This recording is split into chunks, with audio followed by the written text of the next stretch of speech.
Hello students, how are you? I am Brajendra Kumar Patel, PGT Chemistry, JNV Golaghat, Assam. So students, today we will discuss this lecture is for class 12, okay, for third unit, that is electrochemistry, and today we are going to discuss about electrolysis. So students, let's start our discussion. So in electrolysis, first see the difference between electrochemical cell and electrolytic cell.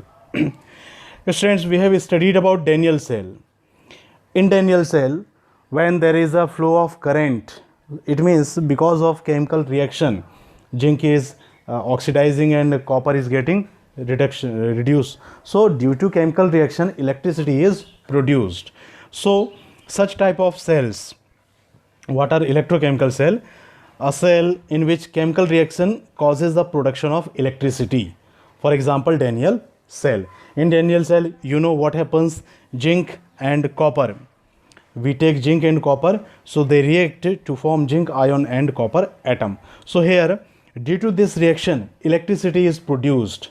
So these are called electrochemical cell. Okay. For example, the dry cell or the battery that we are using for operating some electronic devices. So energy devices from which we are taking energy, we are producing electricity due to the chemical reactions are called electrochemical cell. So simple. If chemical reaction produces electricity, that device is called electrochemical cell. And what is electrolytic cell?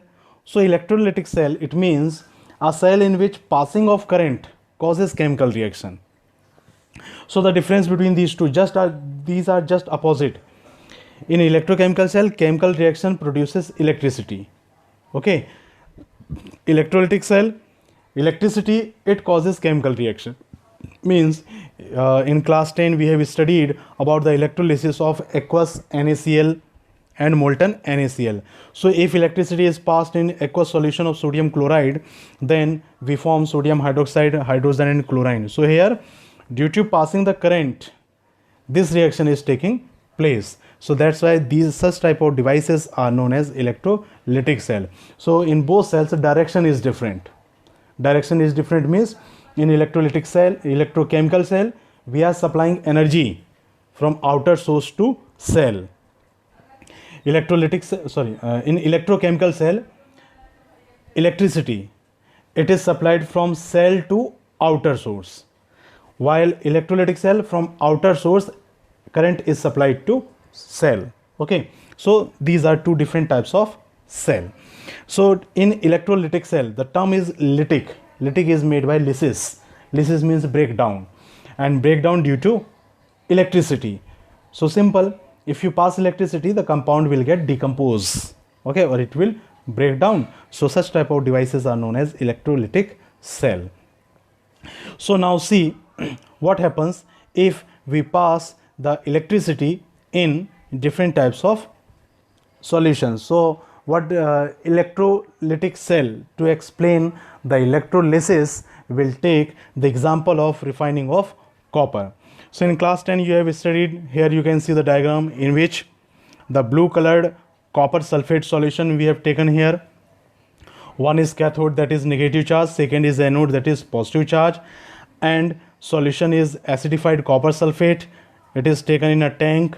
And so now see, outer source there is a battery.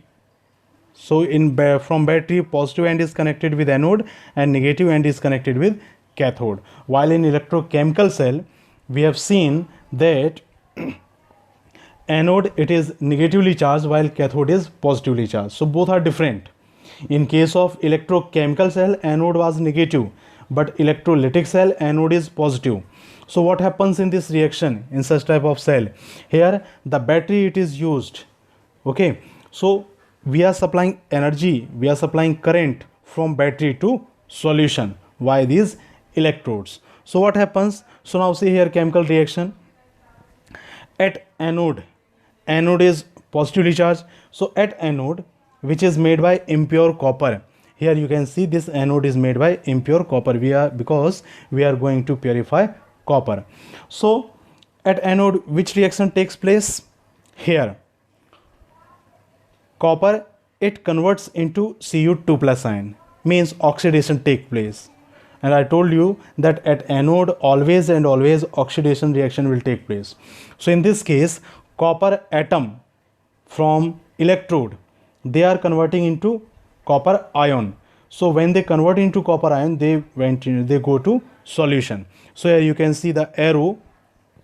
That arrow means here you can see from this copper electrode, copper ions Cu2 plus, these copper ions are going into solution. So which is the direction? The direction is this. From here, from electrode, see here, from electrode copper ions are moving into solution. So this is for anode. Now talk about cathode. So at cathode, which is made by pure copper, thin wire of pure copper. So in this cathode, reduction reaction will take place. And how reduction reaction? So copper ion from solution, they gain 2 electrons and convert it into copper atom. So here the game is of electrons. Electrons how? See, in anode when Cu it is converting into Cu2 plus, then they will remove 2 electrons. The direction of these 2 electrons is this. Here you can see these are the electrons. Here this is the electron, and direction of electron is from anode to cathode. So copper, it converts into copper plus positive ion. This copper is converting into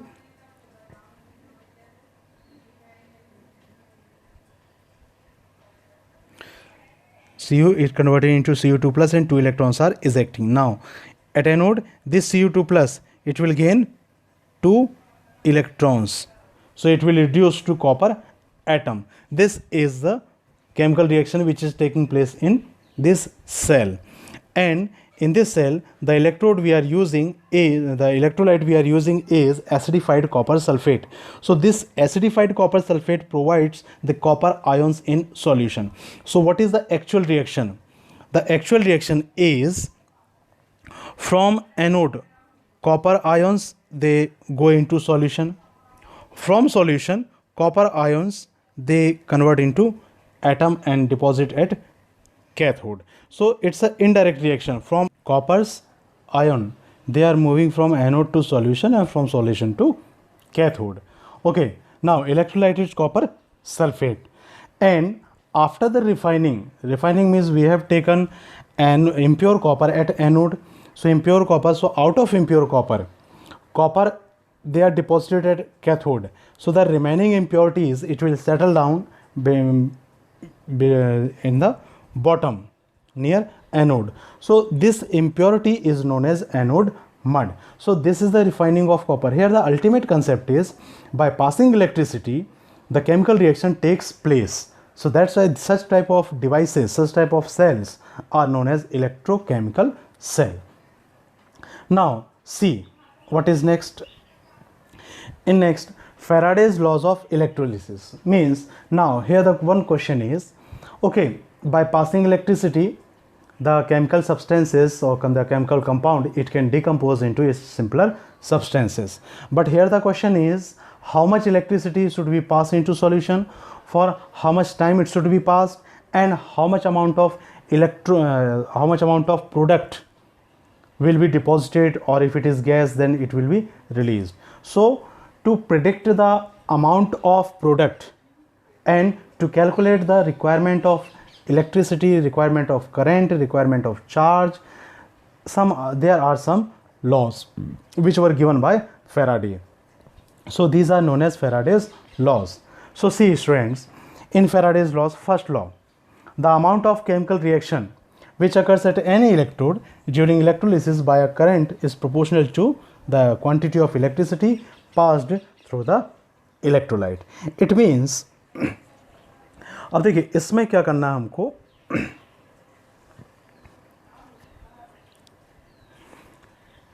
it means in a solution,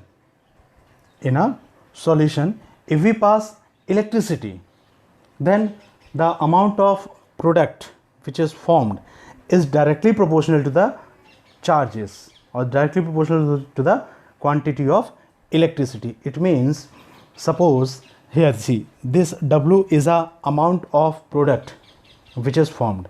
So this product is directly proportional to charge of, okay, it is directly proportional to charge. And what is charge? So first remove the proportionality constant, so we will write it W equal to ZQ, and that is equal to W equal to ZIT, where W is a mass of substance which is formed, Z is, it's a constant, and I, it's a current in ampere, and T is a time in seconds.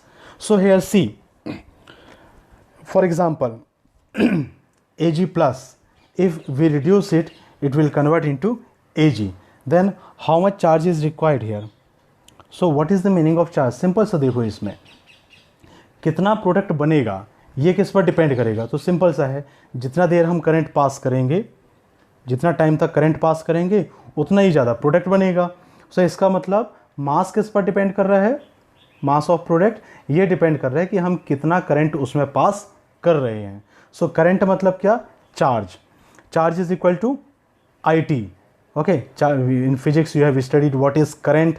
Current is the charge by time. Okay, per second how much charge is passing, that is known as ampere or current. So Q is equal to IT. Here Z क्या है यहाँ पर? Z is electrochemical constant और electrovalent constant. So simple एक constant इसको मान के चलते हैं हम. ये constant क्या होगा? Z is equal to mass. Okay, Z की definition हम क्या दे सकते हैं? Z, it is equal to mass which is produced by passing 1 ampere current और current of 1 ampere for 1 second. कि यदि किसी सॉल्यूशन में हमने 1 सेकेंड तक 1 एम्पियर का करंट पास किया है तो जो मास बनेगा वो मास होता है इस कांस्टेंट के इक्वल. तो ये कांस्टेंट किस पर डिपेंड करेगा? ये डिपेंड करेगा इलेक्ट्रोलाइट पर. ठीक है, तो इससे सिंपल कंसेप्ट आ रहा है हमारे पास फर्स्ट लॉ कि जितना आप करंट पास करेंगे, जितना आप चार्ज पास करेंगे, उतना ही हमारे पास मास प्रोडक्ट होगा. तो जितना देर तक आप इलेक्ट्रिसिटी पास करोगे उतना ही ज़्यादा अमाउंट बनेगा. सो अब देखिए रिडक्शन रिएक्शन Ag प्लस, ये Ag प्लस क्या करेगा? Ag प्लस ये एक इलेक्ट्रॉन गेन करेगा. ओके, एक इलेक्ट्रॉन गेन करेगा और Ag में कन्वर्ट हो जाएगा. तो यहाँ पर क्वेश्चन ये है कि भाई Ag प्लस क्या एक सिंगल आयन होगा? So we know that atoms and molecules and ions they are very very small, and whenever we use the numbers, okay, कि जब भी हम कहेंगे कि कितना मॉलिक्यूल, कितना एटम, तो उसके लिए जो हम नंबर यूज़ करते हैं वो नंबर होता है मोल नंबर. कभी भी हम ये नहीं कह सकते कि एक एटम रिएक्शन कर रहा है, क्योंकि एक एटम को काउंट करना तो पॉसिबल ही नहीं है.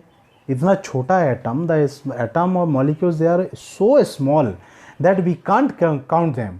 सो हम एक ग्रुप यूज़ करते हैं, that group is known as mole concept. So 1 mole of Ag plus, इसके लिए कितने करंट का रिक्वायरमेंट होगा? सो here from this equation it is clear that 1 mole Ag plus, इसको कितने इलेक्ट्रॉन्स चाहिए? 1 मोल इलेक्ट्रॉन्स इसको चाहिए. तब फिर ये किस में कन्वर्ट हो जाएगा? ये कन्वर्ट होगा 1 मोल Ag में. तो यहाँ पर अभी एक क्वेश्चन क्या आ गया कि भाई जब 1 मोल Ag प्लस इसको 1 मोल इलेक्ट्रॉन चाहिए तो इसमें कितना हमको चार्ज सप्लाई करना पड़ेगा? तो चार्ज किसके इक्वल होगा? 1 मोल ऑफ इलेक्ट्रॉन्स. इसके ऊपर जो चार्ज होगा वो इस चार्ज की हमको रिक्वायरमेंट है. सो 1 मोल इलेक्ट्रॉन में कितना चार्ज होगा? सिंपल सा है, 1 मोल में कितने इलेक्ट्रॉन्स होते हैं पहले वो हम काउंट करेंगे, और एक इलेक्ट्रॉन के ऊपर चार्ज कितना है वो काउंट कर लेंगे हम. सो इसके लिए सिंपल कैलकुलेशन हम करेंगे. That calculation is, since 1 mole of electrons are required to reduce 1 mole of silver ions, hence total charge required will be, total charge it is equal to number of moles into charge on 1 electron. Number of moles का मतलब क्या है? इसमें हम 1 मोल की बात कर रहे हैं. तो 1 मोल में कितना होता है? 1 मोल मतलब एवोगैड्रो कांस्टेंट आ गया. So Avogadro constant that is Na, and Avogadro number it is 1 mole, that is 6.02 into 10 power 23. So total charge कितना होगा? Total charge equal to 1 mole electrons into charge on one electron. So now see that 1 mole electron, it means 1 mole मतलब हो गया 6.02 into 10 power 23 into charge on one electron 1.6021 into 10 to power minus 19 coulomb. So इन दोनों को आप solve करेंगे तो हमको answer मिलेगा 96487 कूलाम्ब पर मोल. ये जो वैल्यू हमारे पास आ रही है, कौन सी वैल्यू? ये वैल्यू. इस वैल्यू को हम कहते हैं फैराडे नंबर. क्यों फैराडे नंबर क्यों कह रहे हैं? क्योंकि ये इक्वल है फैराडे के. फैराडे जिसको हम शो करते हैं कैपिटल एफ से. सो कैपिटल एफ क्या होगा? Capital F is a Faraday. हम बात कर रहे थे इसकी. ये क्या है? ये हो गया फैराडे नंबर. सो इसको यदि आप राउंड फिगर में लेंगे 96487, तो इसको राउंड फिगर में लेने पर ये नंबर कितना बन जाता है? 96500. ये जो वैल्यू है 96500 coulomb, that is equal to Faraday number. तो जब भी आपके पास पूछा जाए कि भाई कितना फैराडे यूज़ किया हमने, तो 1 Faraday it is equal to 1 mole into charge on 1 mole electrons. ठीक है. सो 1 Faraday it is equal to charge of 1 mole electrons. और एक 1 मोल इलेक्ट्रॉन्स में चार्ज कितना है? 96500. एग्जैक्ट वैल्यू है 96487. तो हम इसको भी यूज़ कर सकते हैं अपने न्यूमेरिकल्स में, इसको भी यूज़ कर सकते हैं. ओके. नाउ सी, हिंट क्या है? Hint is total Faradays are equal to total number of electrons needed. So let's see again, for example here Ag plus, इसको कितना इलेक्ट्रॉन चाहिए? यदि हम सिंगल आयन की बात करें तो इसको सिर्फ एक इलेक्ट्रॉन चाहिए. 1 मोल आयन की बात करें तो 1 मोल इलेक्ट्रॉन चाहिए. तो इसमें फैराडे कितना यूज होगा? 1 mole electron it is equal to 1 Faraday. Here what is Faraday? 1 mole electron it is equal to 1 Faraday. So simple. हम केमिकल रिएक्शन में जो भी हमारे पास इक्वेशन होगा उसमें हम ये चेक करेंगे कि कितने इलेक्ट्रॉन्स की रिक्वायरमेंट है, उतना ही फैराडे हमको चाहिए. So let's see how the reaction aluminium ion Al3 plus 3 electrons they are converting into Al. So ये एक रिडक्शन रिएक्शन है. इसमें कितने इलेक्ट्रॉन्स की रिक्वायरमेंट है? हमको 3 इलेक्ट्रॉन की रिक्वायरमेंट है. सो कितने फैराडे यूज़ होंगे? 3 फैराडे. तो जितने इलेक्ट्रॉन्स की रिक्वायरमेंट होगी उतना ही फैराडे हम यूज़ करेंगे. यदि हमारे पास एक रिएक्शन आती है Mn प्लस 7, इससे क्या बन रहा है हमारे पास? Mn plus 5. यदि ये बन रहा है तो आप इसमें चेक करो कि कितने इलेक्ट्रॉन्स की रिक्वायरमेंट होगी. प्लस 7 से प्लस 5 बन रहा है, इसका मतलब 2 इलेक्ट्रॉन्स की रिक्वायरमेंट है. So number of requirement of electrons कितना हो गया? 2 इलेक्ट्रॉन की रिक्वायरमेंट है तो 2 फैराडेज हमको चाहिए. यदि Mn प्लस 7, इससे हमारे पास आयन बन रहा है Mn प्लस 2, इट मीन्स हमको 5 इलेक्ट्रॉन्स की रिक्वायरमेंट है. तो हमको कितने फैराडे चाहिए? 5 फैराडेज की रिक्वायरमेंट है. तो ये इसलिए इसको हम बता रहे हैं कि आपके एग्ज़ाम में ये क्वेश्चन आता है, how many faradays are required for this reaction. How many faradays are required for this reaction. So एक पर्टिकुलर रिएक्शन देगा, उसमें आपको क्वेश्चन करेगा कि कितने फैराडेज की रिक्वायरमेंट है. तो हमारा काम क्या होगा? सिर्फ ये काउंट करना है कि उसमें total the requirement of electrons we have to count from plus 7. If it is converting into plus 2, it means 5 electrons are required. So 5 faradays are required. If Fe plus 3 it converts into Fe plus 2, it means 1 electron is requirement. So 1 Faraday is required. So total number of Faraday it is equal to total number of electrons. That is the hint. Okay. So now this is the first law. Now see second law of electrolysis. So second law, Faraday's law of electrolysis. Here the statement of second law,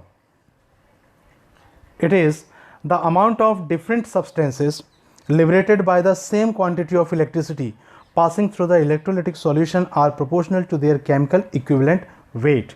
And what is chemical equivalent weight? It is equal to atomic mass of metal divided by number of electrons required to reduce the cation. So now simple thing, and that simple thing is here see, ये second law का statement क्या है? Second law का statement ये है कि हमने यदि अलग अलग सॉल्यूशंस को कनेक्ट किया है और उसमें सपोज हमारे पास we have suppose two solutions. This is the first solution and this is second solution.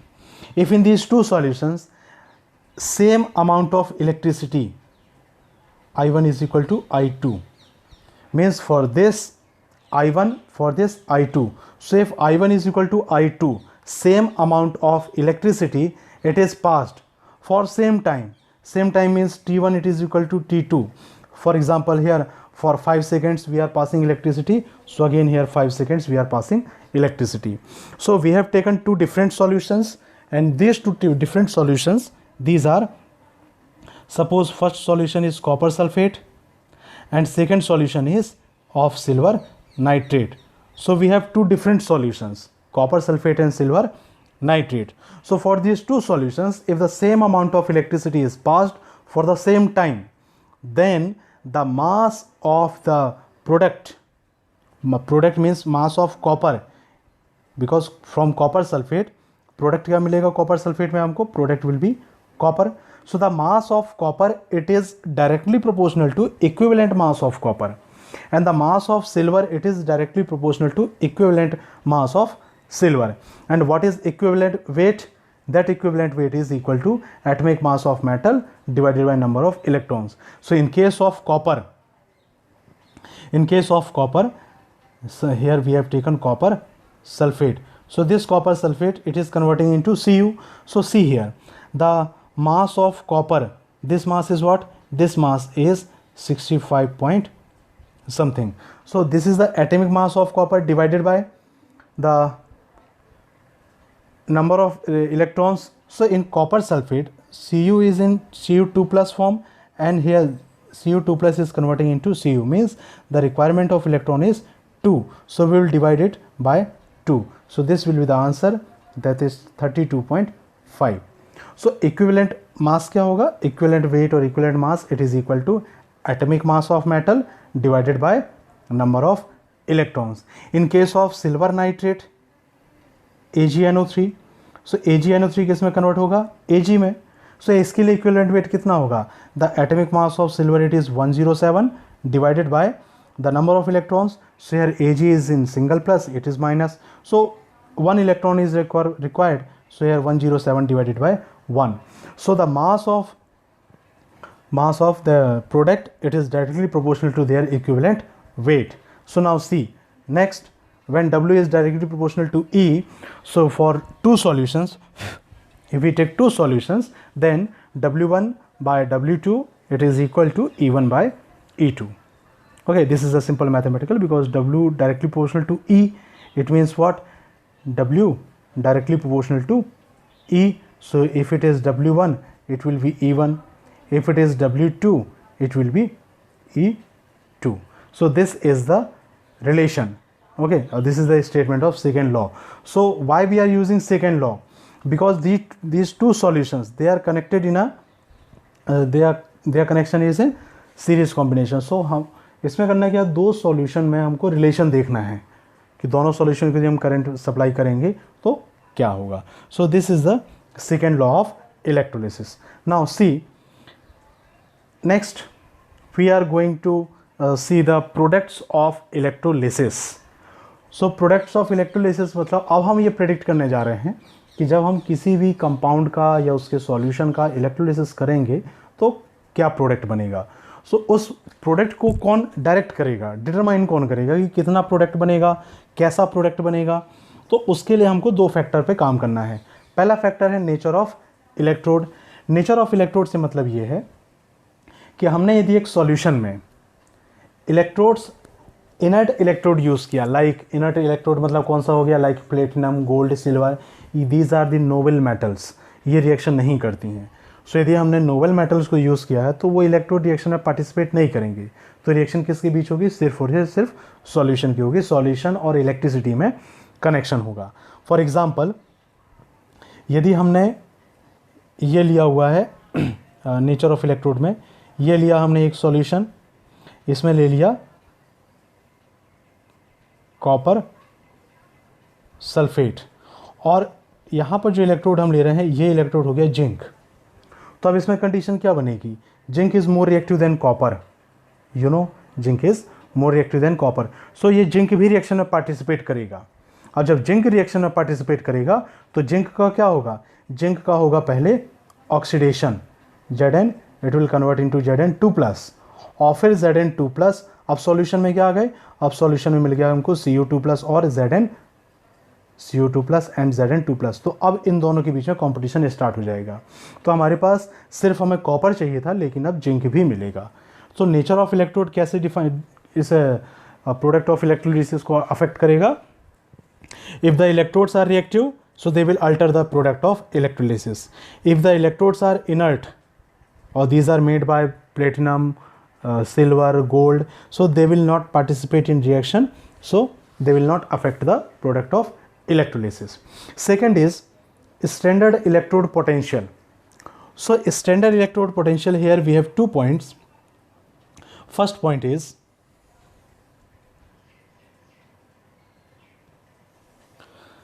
the species having higher electrode potential will get reduced first, okay, and second point is the species having lower electrode potential will get oxidized first. So again let's see. In first case we have two metals Zn and Cu, so will get reduced first. It means if there is a competition between Zn2+ and Cu2+, so for Zn the value is minus 0.76 volt. This is the electrode potential of zinc, and that value is what? That value is minus 0.76. And for copper the value is, for copper the value of electrode potential is 0.34. So now you compare minus 0.76 and positive 0.34. सो इन दोनों value में आपको देखना है कि smaller value कौन सी है और higher value कौन सी है, ठीक है। So the species if there is a competition, so the species having higher electrode potential, मतलब ये the species having higher electrode potential will get reduce fast. तो ये कॉपर पहले रिड्यूस हो जाएगा, जिंक रिड्यूस नहीं होगा। और सेकेंड, यदि हम ऑक्सीडेशन की बात करें, so the species having lower electrode potential will get reduce first. So इसका मतलब ऑक्सीडेशन किसका होगा? जिंक का होगा। तो इसमें इस पॉइंट को हमने क्यों मेंशन किया है? क्योंकि मे बी रिएक्शन में, सॉल्यूशन में हमारे पास more than one product possible है, more than one ions are possible. So जब more than one ions are present in solution, then कौन सा आयन रिएक्शन करेगा, किस आयन का रिडक्शन होगा, किसका ऑक्सीडेशन होगा, ये हम कैसे फिक्स कर सकते हैं? तो इसके लिए हम क्या चेक करेंगे? सिंपल से इसके लिए हम चेक करेंगे कि किसका ऑक्सीडेशन नंबर, किसका इलेक्ट्रोड पोटेंशियल कितना है। सो ये दो पॉइंट्स को आप याद रखेंगे। And third point is some electrochemical process are also possible, but at low voltage they are kinetically so inert that extra potential is required, which is called overpotential, which make them more difficult to occur. It means जब हम competition की बात करेंगे, suppose copper और zinc दोनों में competition हो रहा है, तो दोनों रिएक्शन पॉसिबल है। सो कॉपर, इसका इलेक्ट्रोड पोटेंशियल हायर है तो इसका रिडक्शन पहले होगा। सो इसका रिडक्शन पहले होगा, ये पॉसिबल रिएक्शन है। बट क्या होता है कि जब हम लोअर वोल्टेज लेंगे, सो लो वोल्टेज, इसमें kinetically the rate of reaction is very very less. So जब when the rate of reaction is very very less, so it seems to be difficult. Okay, ये reaction जो है ये reaction नहीं होगी। क्यों नहीं होगी? क्योंकि ये लो वोल्टेज पर वेरी वेरी स्लो है। सो इसके लिए हमको हायर वोल्टेज देना होगा।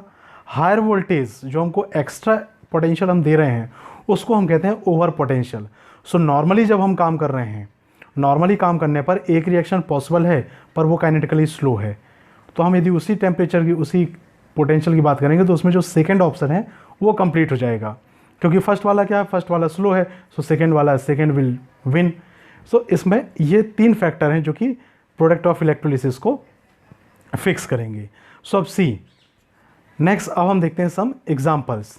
First example, it is the molten NaCl. You know, in NaCl, if we heat it, then it converts into Na+ and Cl-. Sodium ion and chloride ion में ये decompose हो जाता है जब इसको हम हीट करेंगे. So molten NaCl it has Na+ and Cl-. So when we pass current, और करंट कैसे पास करेंगे? सो करंट पास करने का सिंपल सा पैटर्न है. यहाँ पर लेंगे हम एक बीकर,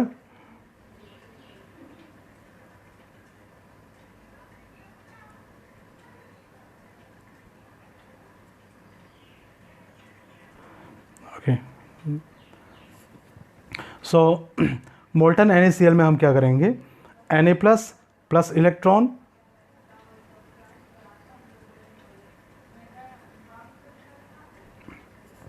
एट कैथोड. कैथोड में चार्ज है नेगेटिव, तो नेगेटिव चार्ज की तरफ कौन जाएगा? पॉजिटिव चार्ज जाएगा. So towards cathode the sodium ions they will start to move. So sodium ions at cathode they will gain 1 electron and converts into Na in solid form, because sodium is a metal. So metal solid form में ये electrode में deposit हो जाएगा. कौन से electrode में deposit होगा? Cathode में. और कैथोड, एनोड और कैथोड हमको लेना है इनर्ट. इनर्ट मतलब वो हम ले लेंगे प्लेटिनम का. So at cathode sodium is depositing. Reaction कौन सी हो गई इसमें? This reaction is reduction reaction. Now second, at anode, since anode is positively charge, so the negative ion it will move towards positive charge. So chloride ion it will donate 1 electron and convert into Cl2, 1/2 Cl2. It means chlorine atom. Since it's a gas and dimolecular gas, so इसको हम single Cl नहीं लिख सकते, इसको हम लिखेंगे 1/2 Cl2. It means 1 Cl atom. And since Cl2 is a gas, so ये gas बनेगा. So अब देखिए इसमें क्या हो रहा है? Cl ये एक इलेक्ट्रॉन रिमूव कर रहा है. यार this Cl is ejecting 1 electron. तो इसका हो गया यहाँ पर oxidation. So after these two process at anode and cathode, now we can summarize the reaction as Na+ and Cl-. अब देखो दोनों को समराइज करेंगे तो क्या करेंगे? Na+ को लिखेंगे यहाँ से, ये Na+ को हमने ये Na+ को यहाँ लिख दिया. इस इलेक्ट्रॉन को इस इलेक्ट्रॉन से ये इलेक्ट्रॉन कैंसिल हो जाएगा. Cl एज इट इज़ लिखेंगे. एरो के दूसरे साइड क्या लिखेंगे हम? Na लिखेंगे और 1/2 Cl2. सो यहाँ पर अब हम क्या लिखने जा रहे हैं? The product is Na+ and Cl- they convert into Na and Cl2. इसको जब आप बैलेंस करने जाओगे तो बैलेंस करने पर ये रिएक्शन आपको, ये थोड़ा सा बैलेंस नहीं है, इसको बैलेंस करना पड़ेगा हमें. सो बैलेंस केमिकल इक्वेशन में ये मिलेगा. Okay. Now next, this is the case of molten NaCl. Now we are going to see aqueous NaCl. Aqueous NaCl में क्या चेंज होगा? So in aqueous NaCl we have two types of compounds. These are, first is NaCl. NaCl it ionizes into Na+ and Cl-. Also the solvent, that is H2O. This H2O also decompose into H+ and OH-. So now in aqueous solution of NaCl we have 4 types of ions: Na+, Cl-, H+ and OH-. So at cathode, which is negatively charged, so at cathode 2 types of ions will move. First ion is the sodium ion and second ion is hydrogen ion. ये दोनों ion कहाँ move करेंगे? Cathode की तरफ. और cathode में होनी है रिएक्शन कौन सी? Reduction reaction. सो ये रिडक्शन रिएक्शन कैसे होगी? सो सिंपल सा काम देखते हैं इसमें. Na+ it gains 1 electron and converts into Na. Electrode potential for this reaction is -2.71 volt. And also the second ion, that is hydrogen ion, it gains 1 electron and forms H2 and the electrode potential is 0. So now अब हमारे पास क्या हो रहा है? इसमें competition है इन दोनों ions के बीच में. सो इस कंपटीशन को कौन जीतेगा? Na और H. तो इसके लिए हमने स्टेटमेंट पढ़ा था, higher electrode potential species will get reduce fast. तो जिसका इलेक्ट्रोड पोटेंशियल ज़्यादा है, हाई है, उसका पहले रिडक्शन होगा. तो अब दोनों में आप देख सकते हैं किसका इलेक्ट्रोड पोटेंशियल ज़्यादा है? हाइड्रोजन का इलेक्ट्रोड पोटेंशियल ज़्यादा है, इसलिए हाइड्रोजन का क्या होगा? रिडक्शन. सो इन दोनों के बीच में कॉम्पिटिशन को किसने जीता? कॉम्पिटिशन जीत रहा है ये हाइड्रोजन. सो हमारे पास अब प्रोडक्ट क्या मिलेगा? अब ये हाइड्रोजन आयन कहाँ से बनेगा? हाइड्रोजन आयन ये बन रहा है H2O की आयोनाइजेशन से. तो हम क्या करेंगे अब इसमें आगे देखेंगे. H2O it decomposes into H plus and OH minus, और H प्लस इसका हो रहा है रिडक्शन, तो रिडक्शन होने से बन गया 1/2 H2। तो इस रिएक्शन को हम समराइज़ कैसे करेंगे? समराइज़ करने पर हमको मिलेगा H2O plus electron it is equal to H2 and OH minus. अब इस सॉल्यूशन में क्या बच गया हमारे पास? Na प्लस और H2O।